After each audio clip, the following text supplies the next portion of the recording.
So এখন আমাদেরকে যে প্রবলেমটা দেওয়া হচ্ছে ওইটা হচ্ছে √10x প্লাস √cot x। আচ্ছা এখানে এক্স নাই, থিটা দেওয়া আছে আর কি, একই কথা, ভেরিয়েবল এক্স এর পরিবর্তে থিটা। তো √tan theta plus √cot theta, এটা ডি থিটার সাপেক্ষে ওই যে ইন্টিগ্রেট করতে বলছে। আচ্ছা আমরা তো সবাই ইন্টিগ্রেশন অফ √10x বা √tan থিটা এগুলো তো করছি, তাই না? √10x করতে মানে কীভাবে শর্ট ওয়েতে করা লাগে ওই জিনিসটা কিন্তু আমি একদম আমার চ্যানেলের শুরুর দিকের ভিডিওতে দেওয়া হয়েছে। সো আই গেস তোমরা সবাই জানো জিনিসটা। তো ওইটার মতো কিন্তু এটা এত ডিফিকাল্ট না, ওইটার মধ্যে 3-4টা স্টেপ ছিল, ভালো স্টেপ। সো এখানে কিন্তু এত স্টেপ আসবে না, এখানে জাস্ট আমি ম্যাথ যখন করাবো তখন দেখতে পারবা যে নর্মালি জাস্ট বাংলা মিলে যেতেছে। সো এই জিনিসটা কীভাবে করবা শর্ট ওয়েতে ওইটা আমি দেখাইতেছি, চলো। সো আমাদেরকে যেটা দেওয়া আছে √tan theta plus √cot theta D theta. আচ্ছা √tan থিটাকে কি লেখা যায়? √sin থিটা ডিভাইড বাই কি √cos থিটা। আচ্ছা আর এখানে যেটা বসাবো সেটা হচ্ছে √cot থিটা। √cot থিটাকে লেখা যায় √cos থিটা বাই কি √sin থিটা ডি থিটা। আচ্ছা এখন বলো এই জিনিসটা দুইটাকে আমি যদি লসাগু করি তাহলে কি আসতেছে? নিচে আসতেছে কি √sin থিটা ইন্টু কি cos থিটা, আর উপরে কি আসবে? উপরে এটার সাথে এটা গুণ হয়ে গেলে sin থিটা আসতেছে আলটিমেটলি, আর এদিকে cos থিটা। ওকে, এই যে জিনিসটা পাইছি আমি, এখন আমাকে সামহাও চেঞ্জ করা লাগবে। একটু আগের মানে আগের যে ভিডিওটা ছিল ওই আগের ভিডিওতে কি বলছিলাম যে কোনো একটা জিনিস যদি এরকম থাকে তাহলে আমাদের রিপ্লেস করে ছোট করা লাগে। যেমন এই জিনিসটা মিলে যদি আমি একটা বানায় ফেলতে পারি তাহলে আমার কাজ এখানে অর্ধেক কমে যায়। সো এখানে যে জিনিসটা করা যায় সেটা হচ্ছে গিয়ে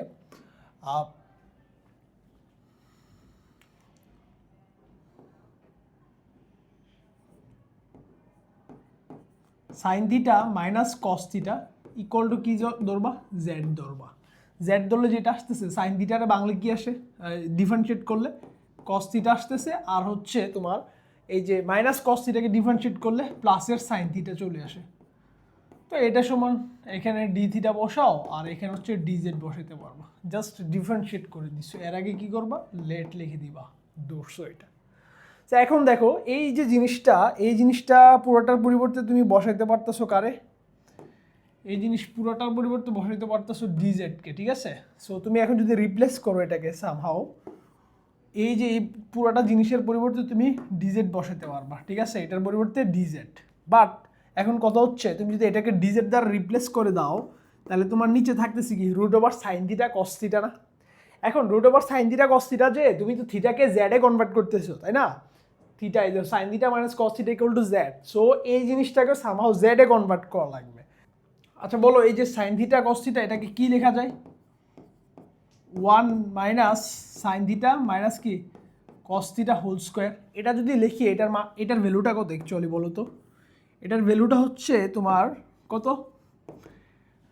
1 থেকে sin স্কোয়ার থিটা, এটাকে বাংলা পাওয়া যায় sin square theta plus cos square theta minus 2 sin theta cos theta. এখন এই যে মাইনাস, তাহলে আলটিমেটলি এখানে পাইতেছি 1 minus sin square theta plus cos square theta minus কি 2 sin থিটা cos থিটা। তো এখন আমাকে বলো এই জিনিসটা পুরোটার পরিবর্তে আমরা কি লিখতে পারি?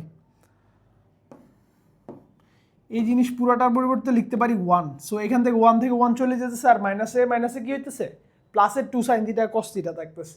তার মানে আমি যদি এই জিনিসটাকে পুরোটাকে এটা দ্বারা রিপ্লেস করতে যাই আমার কি আসতেছে? 2 জিনিসটা এক্সট্রা চলে আসতেছে এখানে। সো আমি এটার ভিতরে যদি 2 গুণ দিয়ে দিই সমস্যা আছে? ভিতরে যদি 2 গুণ দেয় বাইরেও কি উপরে 2 দিয়ে গুণ দিতে হইতেছে ইকুইভ্যালেন্ট করার জন্য। 2 sin থিটা cos থিটা, তাই না? এখন 2 sin থিটা cos থিটার পরিবর্তে কাকে লিখতে পারি এখানে বলো? 2 sin থিটা cos থিটার পরিবর্তে এই জিনিসটা লিখতে পারি না? 1 মাইনাস sin থিটা তারপর কি minus cos theta whole square, এই জিনিসটা লিখতে পারি তো নাকি?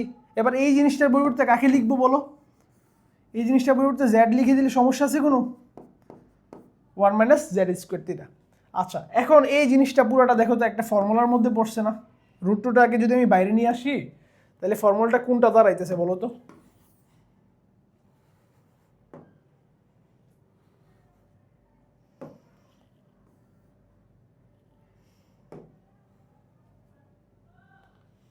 বলো, এটা কোন ফর্মুলার মধ্যে পড়তেছে? ইন্টিগ্রেশন অফ 1/√1 - x², মানে কি সাইন ইনভার্স অফ এক্স এর ফর্মুলা। তাহলে এখান থেকে যেটা আসতেছে আলটিমেটলি √2 সাইন ইনভার্স অফ কি জেড। এখন জেড মানে তো জেড না, এটা প্লাস সি থাকবে আর কি। এখন জেড মানে তো জেড না, জেড মানে কি sine theta minus cos theta. So ultimately আমার আনসার যেটা হবে √2 sine inverse of sine theta minus cos theta plus C. বুঝছো? তো এখন এই জিনিসটা কিন্তু তোমাকে ইলাবোরেটলি এখন সামনে আসার সম্ভাবনা খুবই কম। সামনে যেটা আসতে পারে এমসিকিউ আকারে আসতে পারে, কারণ বিগত বেশ কয়েক বছর এই কোশ্চেনগুলো মার্কেটে প্রচুর ডোমিনেশন করছে, ঠিক আছে? সো তোমার কাজ হবে এই জিনিসগুলো হচ্ছে না দেখে দেখে সলভ করা ট্রাই করা, যে আনসার দেখবে না দেখে মাথায় আনসারটা আমরা ট্রাই করবা। আমরা যখন এনডিসি টপ 100 ব্যাচে ক্লাস করতাম, ওই যে উদ্ভাসের সবচেয়ে প্রিমিয়াম ব্যাচ ওইটা, তো ওইখানে আমার মনে হয়েছে যে মানে আমাদের পোলাপান নর্মালি কী করে অ্যাডমিশনের সময় যে পড়াশোনা একটু বাড়ায়, দেন হচ্ছে মানে ওই সময়টাতে একটা প্রাইম সময় থাকে, ওই সময় পড়াশোনা করে। তো ওইখানে যখন ইন্টিগ্রেশন ক্লাসটা নেওয়া শুরু করে, স্পেশালি আমাদের সময় হাসান ভাই নিছিল আর কি, খুবই ফেমাস টিচার উনি। তো ভাইয়ে কী করতো, আইসে জাস্ট এমনি বোর্ডে আসে না, জাস্ট ইন্টিগ্রেশনের প্রবলেমগুলো দিত, ঠিক আছে? যেমন মনে করো যে বলতো যে √10x, ঠিক আছে? এরকম আসছে ইন্টিগ্রেশন ভি টাইপের একটা ইয়ে করতো, √10x এটার আনসার করতো, মুখে মুখে বলো, সিম্পল মুখে মুখে বলা লাগছে আনসার। দেন হচ্ছে মনে করো হুট করে লিখলো √10x প্লাস √cot x, ঠিক আছে? তো যারা স্পেশালি ইঞ্জিনিয়ারিং অ্যাডমিশন প্রিপারেশন নেয় তারা মূলত এই জিনিসগুলো এতবার করে প্র্যাকটিস করে যে মাসেল ব্রেনের মধ্যে চলে আসে জিনিসটা অনেকটা আর কি। এটা দেন হচ্ছে তোমার 1/sin⁴x প্লাস cos⁴x, হ্যাঁ, উপরে 1 হলে কি হয়, উপরে 1-এর পরিবর্তে কি হয়, sin2x বসালে কি হয়, বা sin4x বসালে কি হয়, এই যে ভ্যালুগুলো, ঠিক আছে, দেখার সাথে সাথে পোলাপাইন করে ফেলে। আবার অনেকের আনসারগুলো অলমোস্ট মুখস্থ থাকে, ঠিক আছে? তো আমি তখন ফিল করতে পারছি অ্যাকচুয়ালি যে পোলাপান কী লেভেলে পড়াশোনাটা করে। মানে টপ 100 ব্যাচ তো এমনিতে হয় না, মানে এখান থেকে ম্যাক্সিমাম বাংলাদেশের সব জায়গায় টপ করে বুয়েট মেডিকেল না, মানে বুয়েট, তারপর হচ্ছে ঢাকা ভার্সিটি, অ্যান্ড ওইখান থেকে ম্যাক্সিমাম অনেকে আছে যে মেডিকেল ট্রিপলেট প্রিপারেশন নেয় চলে আসে। সো এরা কীভাবে প্রিপারেশনটা নেয়, ওদের একাডেমিক প্রিপারেশনটা মানে ইন্টিগ্রেশন হচ্ছে একাডেমিক লাইফের সবচেয়ে যদি বলি হার্ড মানে একটা সাবজেক্টের একটা পার্ট, ঠিক আছে? তো এই হার্ডেস্ট টপিকটা ওরা কী করতে পারে আগে থেকে শেষ অ্যাডমিশনে গিয়ে ওরা আনসার সমুখস্থ বলতে পারে। আর এমনও বান্ধব আছে কিছু যে অ্যাডমিশনে কি সারা একাডেমিক লাইফে তোমার ইন্টিগ্রেশন ধরেই নেয়। সো তোমরা আসলে প্র্যাকটিসটা ওই রকম লেভেলের করো। অ্যান্ড আমার টার্গেট হচ্ছে তোমাদের জন্য এই যে 100টা যে কোশ্চেন মানে রেডি করতেছি, এই 100টা হচ্ছে তোমার মানে জিনিসগুলো তোমার সাবকনশিয়াস মাইন্ডে ঘুরবে, ঠিক আছে? আমি একটু মানে নিজে আমার কাছে যেটা মনে হয় যে এটা দেখাইলে ভালো হয় ওইরকম টাইপের দেখাবো।